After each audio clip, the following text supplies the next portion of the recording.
All right, I have what? Oh, we're on video? Yeah. Oh my God, my bad.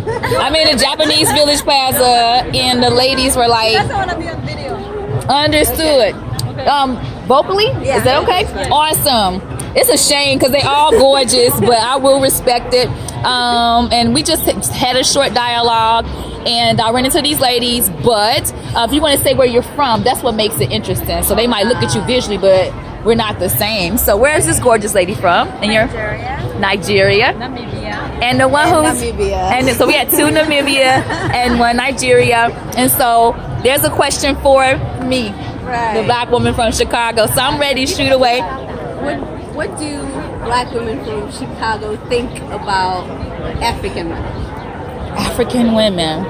Well, I can only Women answer. from Africa who would live here in the U.S.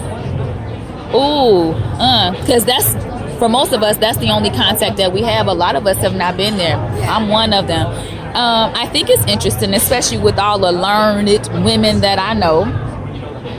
And even if they've traveled and been around, I think we have this idea in our mind of what y'all really are, but we have absolutely no clue. Just because we visited y'all's place in any once or twice does not mean we know y'all. So it's like I think we uphold y'all to a great esteem because we feel disconnected because of what we were like naturally here, and we've never been to Africa at all or whatever. So I think for the most part we hold y'all in high esteem. At least Chicago, like me as a Chicago woman, I'm curious to know what y'all upbringing was like. For instance, what really titillated my thing, and y'all can tell me if y'all even read the book and if it even rings true to some degree for you guys.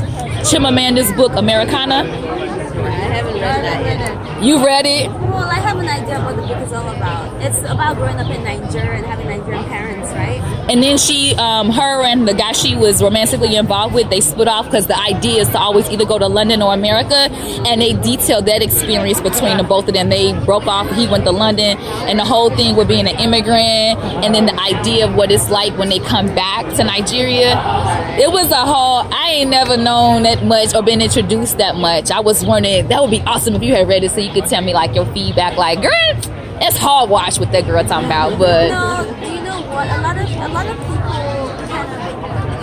relate to her because she does speak truth. So okay. I do, even though I haven't really read her book, I do know that whatever she would be saying is true because nobody really criticizes her. So she gets respect like from the people. Like it ain't just a woman that came over to America and blew up because she fabricated some stuff. High reputation for being very factual.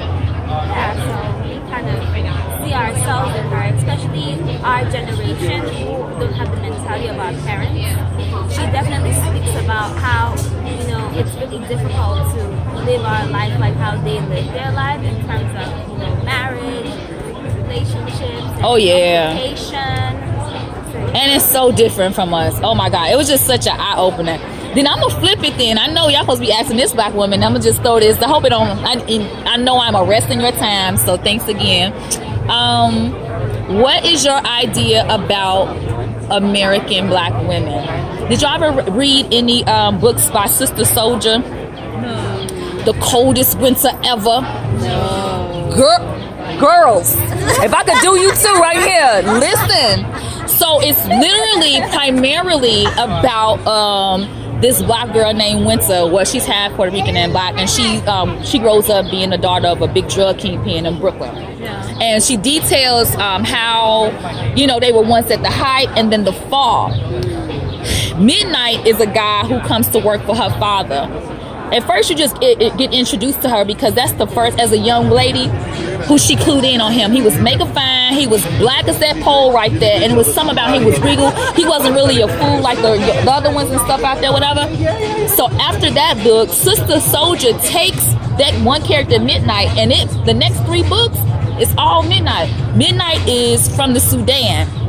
His whole concept from his view about black women is so off the chain. Me and one of my good friends, we've had just straight up debates about Midnight and his perception of black women. He ends up marrying a Chinese girl and a Japanese girl because he said that the black woman was a liability because but you know what, and she was like, how dare he, and I'm like, you gotta understand, he from the Sudan, he not from Brooklyn, so he not being turned on by ass and nice sneakers or whatever, and that's what was presented to him in Brooklyn. So I just allowed my mind to go there. So I was just thinking somebody that was straight from the continent was like, hell nah, I ain't messing with no American woman. So I prefaced all that to say, you could be 100 if you want to say it on video. What's been your experience, or what's your idea with African American women born and raised in the U.S.? Good or bad? It could be informational for us all. I'm all ears. Or whatever's curious. Like, what are you curious? Like, why do y'all do blah, blah, blah? I don't understand that. I can answer some of that. My experience was this, that they just hate African. They don't like to be associated with African. Yeah. That's my experience with African Americans. I've tried to make a friend with this girl in my class. She just did not want to be associated with me. Every time I come sit next to her, she moves. Are you serious? You didn't experience that when you first moved? I'm asking Susie. I'm blind sometimes. I don't pay attention to a lot of that stuff. Oh, really? Do you know what I think? I think when I first moved and I wasn't really maybe communicating as effectively as well as I am right now, I got made fun of a lot. Like, just a joking, like, what are you saying? That's not the word to use, like stuff like that. And like, they didn't really take into consideration that I'm not American and I'm not actually supposed to know English, but I learned it, and it's actually a big deal. You know what I mean? Like, not me, my say it. I hope y'all listening. Listen to this, y'all. I realized that, you know, I was kind of looked. You said you take us as high regards. I felt like I was kind of belittled, and they looked at me like I was small. Yeah, me just because I came here and I didn't have anything, but because of my determination, I am where I am today because I knew I could be better than where I was. Like, when in the beginning, of course, we're not gonna have anything, but it's where you get to in the future that determines who you are and your worth. So at first it was just like, oh, it's African girl that doesn't speak English, that doesn't dress well, doesn't know anything. Doesn't know anything. It's like, you know, Just because you don't speak the sad. language doesn't make you stupid. Yeah, it was less sad. But then the educated ones, though, were nice. The ones I met in college, and I finally got to college, were nice because, you know, they weren't ignorant. Like, they kind of knew. And it was a wonderful friendship because they were open to learning about my culture and open to understanding the reason why I talk a certain way or certain words I use. They were open about it. But it was those who just, you know, in the South sometimes. In the South sometimes. Where'd you go to school? Now the University of North Carolina, Chapel Hill. Oh, snap. Okay. Yeah, Tar so Heels. the girls in school were cool, but when I was in community college, it was That's another story. It was another story.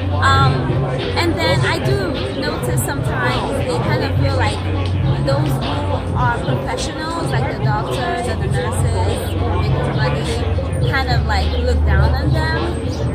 That's another group, and they feel like, oh, they're not gonna talk to you Nigerians because you guys walk and act like you're better than us. So it's like different stages of my life.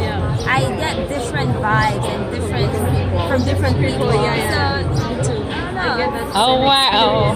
I think, I'm not sure how old you think I am, but I got the feeling I'm definitely a little bit older than y'all or whatever. And so my age group, actually, I'm in my late 30s. And so I think it's because my age group is a little older. They may have a little bit understanding, probably a little bit open, if you will. But I can definitely understand younger 20-somethings.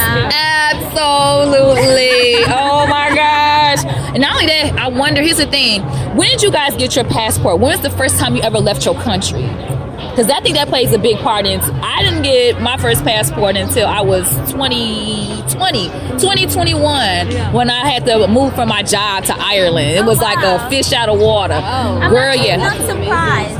So, because we not, especially in like inner city America. I mean, I grew up in the like west side of Chicago. If you know anything about that, wasn't nobody really grooming us to be international and nothing like that. I think and that's the thing. Nobody was saying, oh, you got to get to this country and that country or learn a language. It wasn't even until my mom, I think it's just the journey that God put us on or whatever, my mom decided to move to a totally different side of town. And all I knew was black people up until 6th grade. And then as we were leaving, everything was packed to go. Me and my besties were crying. Chanel, you're going to be on the north side and you ain't going to have no friends.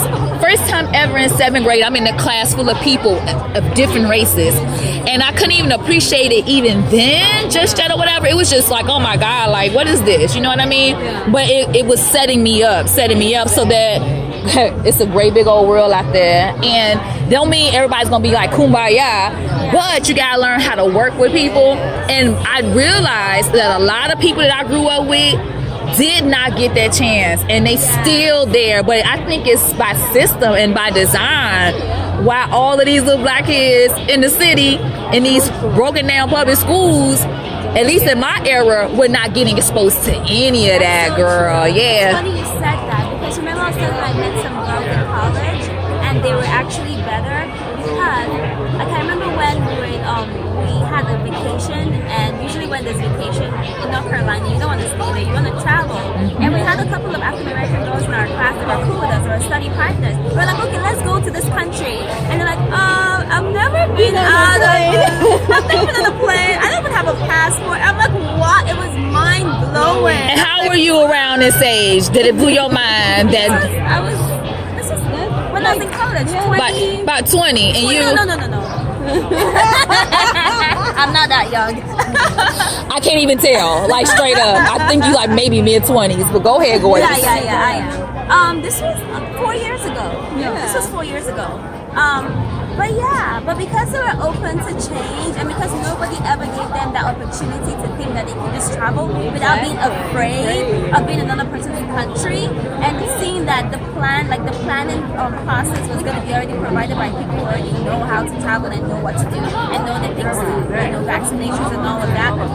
It was okay for them to actually come out of that shell and do it. So it was very interesting to go through that experience with them, and after that, now they travel all the time. Amen. Obama's getting married in Jamaica. In Jamaica, that we're going to a wedding in October. That's beautiful. Things evolve. I'm thinking you like going back to your initial thing. You said that they hate everything too, or whatever. Oh my No, gosh. I say they hated to be associated with an African girl because they don't want the American to confuse them that they are also from Africa. Also embarrassed, like I ain't with her. Embarrassed, I remember some of that. I remember when I was being exposed, even in like little increments to anything outside of America. Yeah.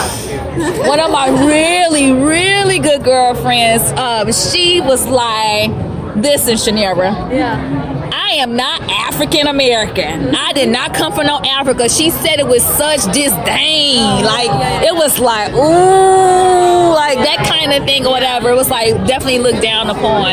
So I can get it. Oh my goodness, but we assimilate to a whole bunch of other stuff.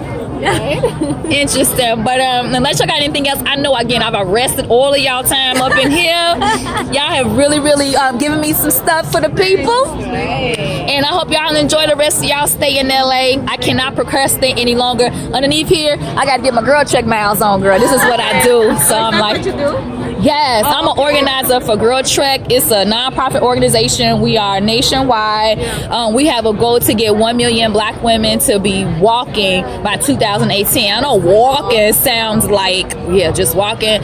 But if you know anything about black women in America, we lead in every category for anything in health, as far as bad health, heart disease, all that kind of nonsense. And it's all because of lifestyle. So we say, sis, just 30 minutes a day. Okay. Commit to that. Literally having them go onto Girl Trek's website and just type in there, hey, my name is Shanera. I commit. Here's my email. And what we do is our whole plan is real, like socially involved and stuff. So every woman in their neighborhoods, they're empowered to do Superhero Saturday with the women in their neighborhood. And then on top of that, we have these challenges. So like last month was Mamathon month. So, Mother's Day is in May. And we say for the month of May, you commit to doing a double marathon in miles. So 52.4 miles in honor of your mother or your mother figure. And then we all get some kind of thing. So last year, we actually got some hair wraps for completing it. But for June, it's like the hardest one. It's called Juneteenth because of June 19th or whatever. The last slaves in Galveston, Texas, heard about being free from the Emancipation Proclamation. So we take that and put a spin. We say we're gonna get free from stuff that's a bad habit, stuff we know we gotta give up. So for me, it was like, don't add no salt to your food. So I gave up that, but in exchange, we all said we're gonna do 100 miles in trek. So I'm at like 82 right now, whatever. So I'm like, I'm gonna get 3 more before the sun go down. That's my thing, but I'm an organizer for it. So thanks for listening to my Shrimp About Girl Trek. And if y'all want to get down with it, y'all still in the States, look it up. It's free to join, but it's all about getting because Getting out of your comfort zone. and for your health, like literally, like sis, like I know we busy, we got the husbands, we got the children, we got the career, but you owe yourself 30 minutes to keep yourself from dying early. Yeah. That's it. So thank you. Oh, he got a question. I'm gonna turn it off.